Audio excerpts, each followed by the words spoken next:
Buenas tardes, profesor. Yo soy Jorge Yaxel Herrera Zarza, del grupo 4S11.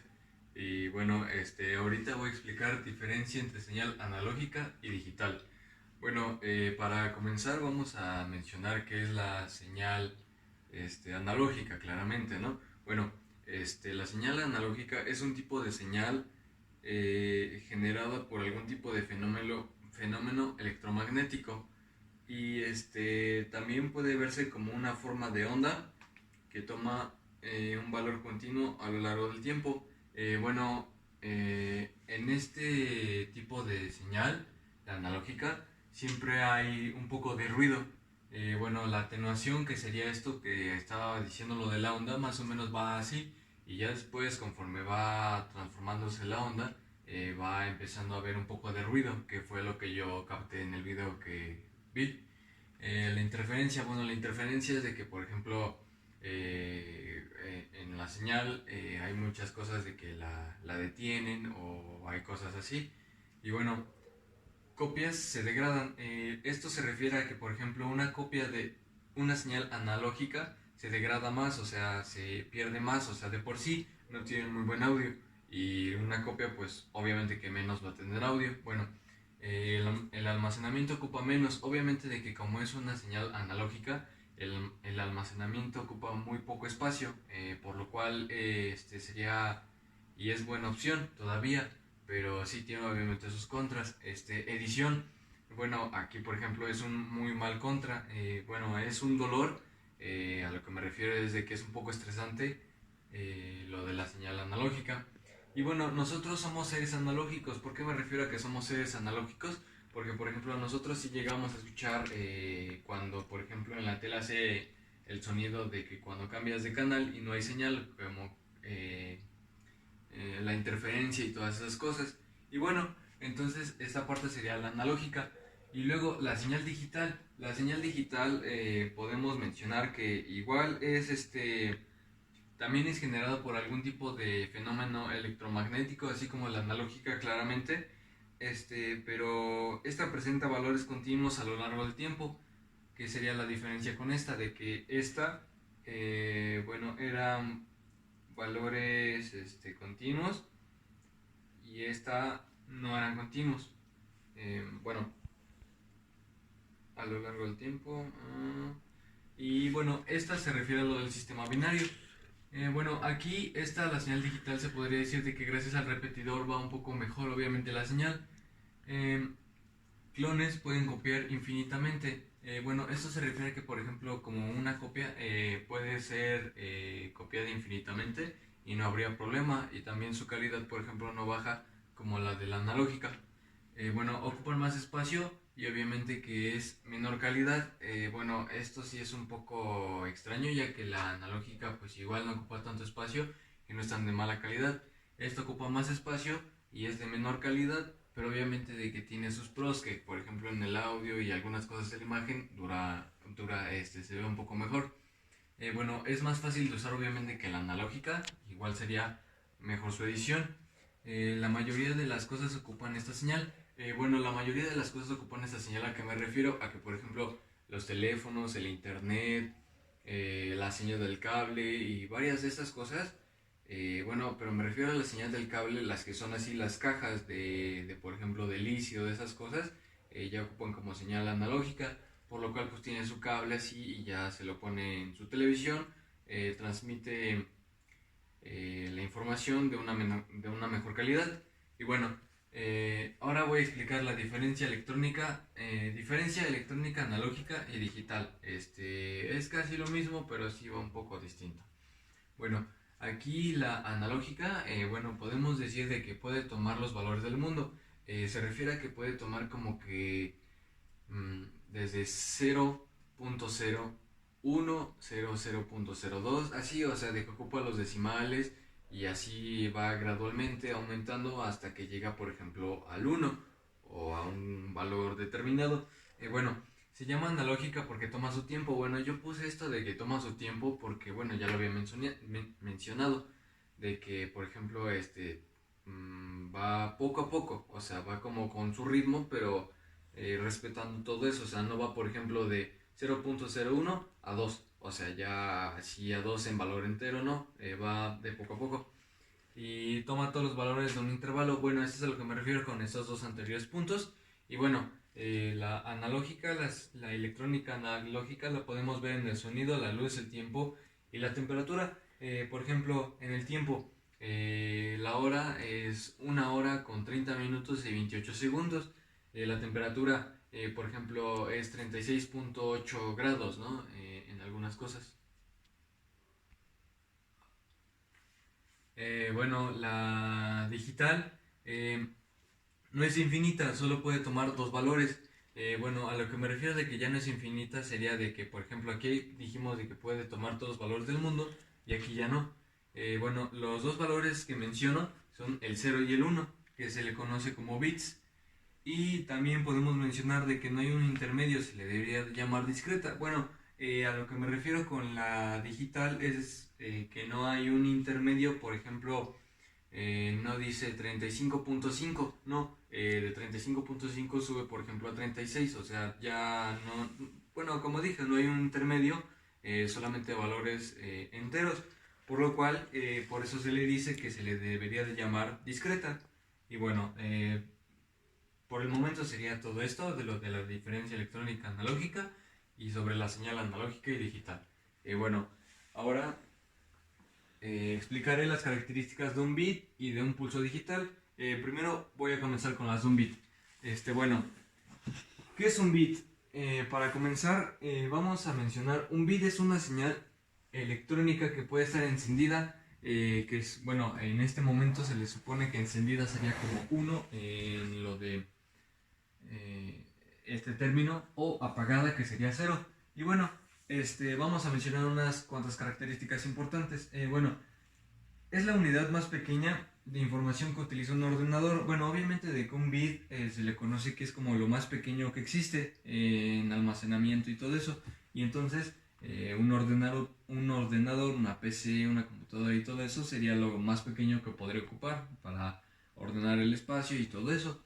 Y bueno, son necesarios 8 bits para crear un byte, o sea, 8 bits sería igual a un byte.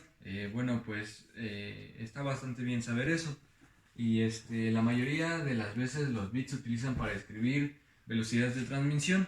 Bueno, aquí me refiero a que, por ejemplo, una velocidad de transmisión es más útil si la ocupamos con un bit que con un byte. Por ejemplo, sería más pesado, más lento y obviamente que tardaríamos más tiempo. Y bueno, aquí voy a mencionar el término bit deriva de la frase dígito binario. Bueno, esto se refiere a que, por ejemplo, bit significa dígito binario y en inglés se menciona como binary digit. Bueno, ahorita que ya expliqué lo de qué es un bit, también voy a explicar las características de un pulso. Bueno, este diagrama lo puse porque son los parámetros básicos de un pulso, por eso aquí lo mencioné, ya que pues es importante. Bueno, como dato importante o para comenzar se podría decir mejor, bueno, voy a explicar qué es obviamente un pulso digital. Bueno, aquí yo dije, un pulso digital es una señal electrónica óptica que representa la información mediante código binario y puede ser los dos niveles, o sea 0 y 1. Bueno, lo que se refiere a esto es de que un pulso digital es obviamente, se realiza con un código binario que sería 0 y 1, o sea, puede ocupar los dos niveles, el 0 y el 1, entonces está bastante bien el pulso digital. Y bueno, ahorita voy a explicar unas pocas características que tiene. La primera característica que voy a explicar sobre el pulso digital es la amplitud. Bueno, la amplitud se refiere a que es el nivel de voltaje entre el valor positivo o negativo respecto a la línea base del pulso. La otra característica es línea base, nivel de continua, entre comillas CC, así lo menciona, usado con referencia para evaluar los niveles de voltaje, usualmente ajustable sobre un rango definido por el medio del offset del generador, del offset, así es. Luego sería la generación de burst. La generación de burst es la capacidad que tiene un generador para producir un número predeterminado de pulsos, de un tren de pulsos. La generación de burst es, yo creo, muy importante, ya que, como lo había mencionado, es la capacidad de un generador. Bueno, otra característica es el ciclo de trabajo. Bueno, esta característica nos menciona que es la relación entre el ancho del pulso al periodo expresado en porcentaje. La mayoría de los generadores permite un ciclo de un trabajo máximo de entre 80 a 90%. Entonces, un pulso digital lo menciona que entre 80 y 90% es lo del trabajo máximo, o sea, no llegan al 100%. Bueno, ancho de pulso es el tiempo duración del pulso en los generadores con tiempo de transición fijas eh, entre los puntos del 50%. Luego, otra característica importante, tiempo de transición.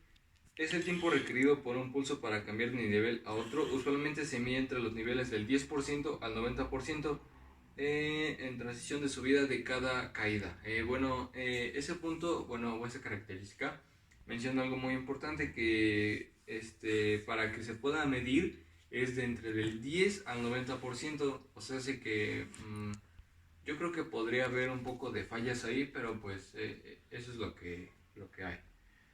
Frecuencia de repetición.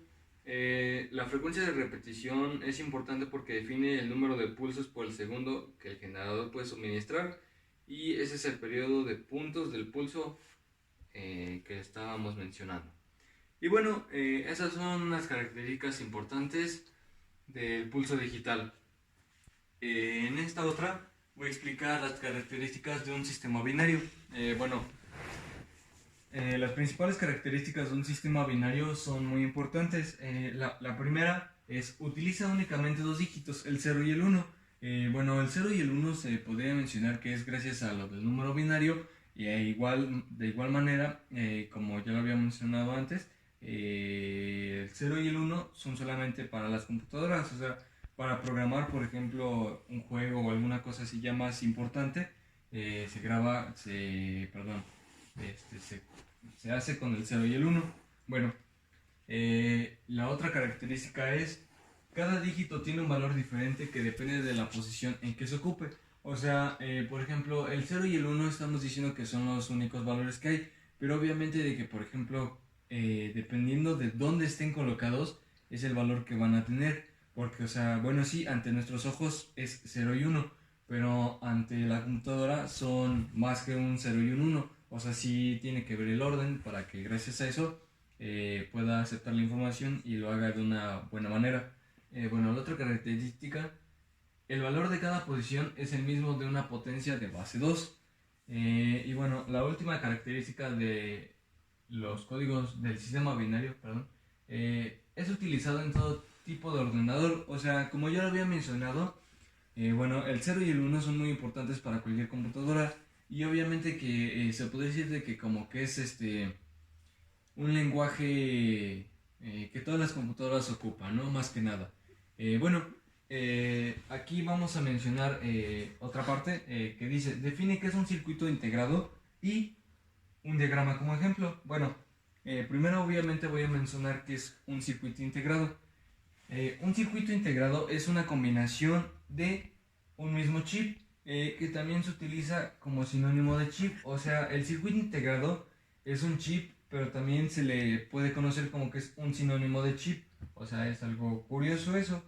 Y otras características que definen a un circuito integrado, obviamente, porque no solamente es esta nada más es un poco. El circuito integrado está elaborado con un material semiconductor, obviamente, sobre el cual se fabrican circuitos electrónicos. Y ya gracias a esto, en esos circuitos se encuentran protegidos por conductores, obviamente, para que no les llegue alguna cosa y se lleguen a afectar, obviamente, su funcionamiento. Estas establecen la conexión, obviamente, son muy importantes, claro, entre la pastilla del semiconductor y el circuito impreso.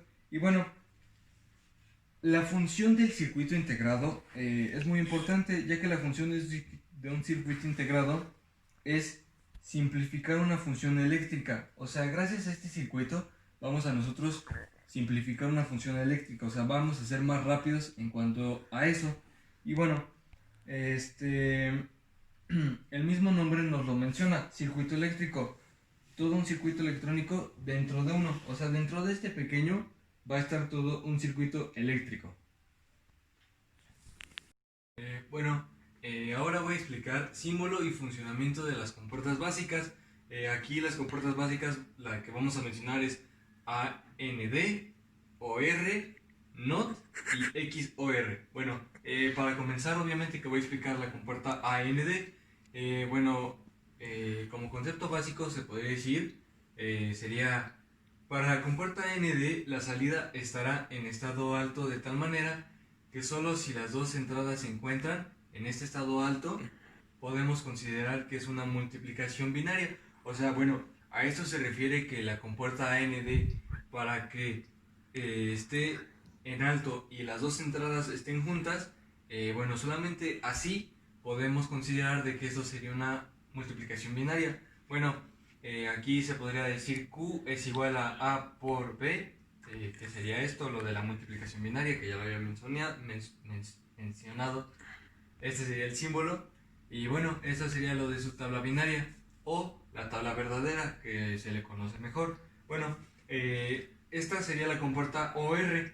La compuerta OR, su función sería la compuerta OR, la salida estará en estado alto cuando cualquier entrada o ambas estén en estado alto, de tal manera que sea una suma lógica. A esto se refiere que la compuerta OR solamente será una suma lógica cuando las dos estén en estado alto o solamente una, o sea, no hay tanto problema en ese sentido. Aquí sería Q es igual a más B, este sería su símbolo, es muy parecido a este, solamente que aquí se ve como una pequeña curvita. Y este igual sería su tabla verdadera. Y para seguir con las compuertas, la NOT y la OR, voy a pasar del otro lado. Así déjalo.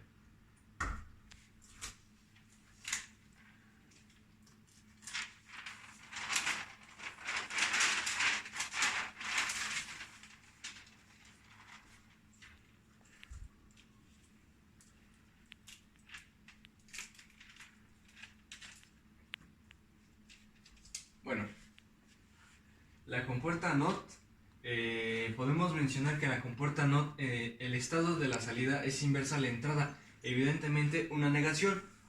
Aquí nos estamos refiriendo a que la salida es inversa a la entrada, o sea, hace que esto es igual a una negación, Q es igual a Q, o sea que no importa eso.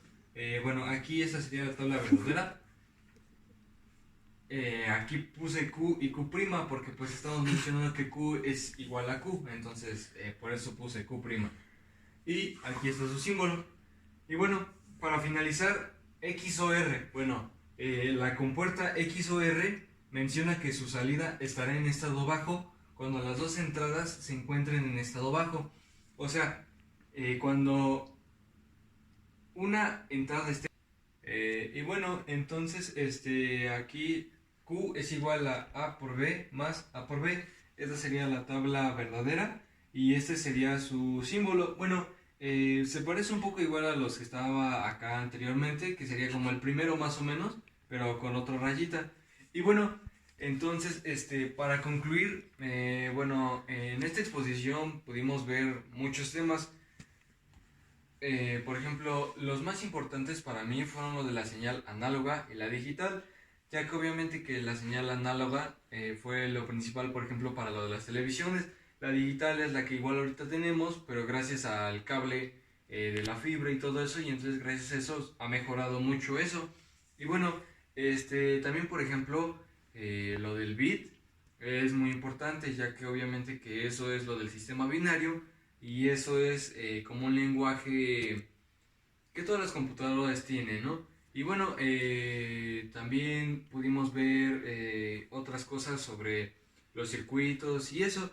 Y desde mi punto de vista fueron temas muy importantes. Cada uno, como ya lo había mencionado, lo analógico y lo digital, para mí fue lo mejor porque siento que es lo que todavía como que ahorita se está hablando y es lo ideal. Y bueno, de mi parte sería todo. Muchas gracias, profesor.